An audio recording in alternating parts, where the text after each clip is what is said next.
Hello mga kacharot, at itong video nga ito ay ang tagal-tagal na nga to at ngayon ko lang yan na voice over. Dahil ngayon ko lang nga to napansin mga kacharot. Nung 25 pa nga ito mga kacharot at ngayon nga 30 na. At kumain na nga ako dito mga kacharot dahil nagugutom na nga ako at dahil pupunta nga kami ngayon sa Lemery mga kacharot. Dahil manunood nga kami ng Midget mga kacharot. At pagkatapos kong kumain mga kacharot at lumabas na nga ako dahil aalis na nga kami. At sumakay na nga kami ng kapatid ko at dahil excited na nga kami manood ng Midget mga kacharot.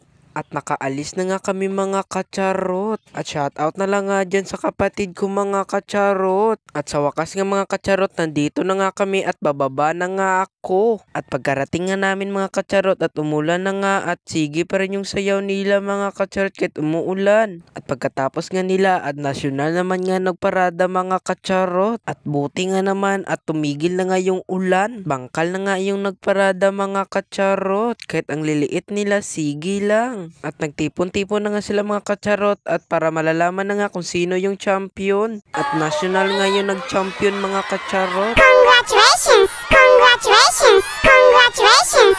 At pagkatapos nga mga kacharot at umuwi na nga kami. At nandito na nga kami mga kacharot sa labas at pupunta na nga kami sa sasakyan. At nandito na nga kami mga kacharot sa sasakyan. At nakasakay na kaming lahat nga mga kacharot sa sasakyan. Umalis na nga kami mga kacharot. At nandito na nga kami mga kacharot at bababa na nga kami. At goodbye mga kacharot. See you to the next vlog.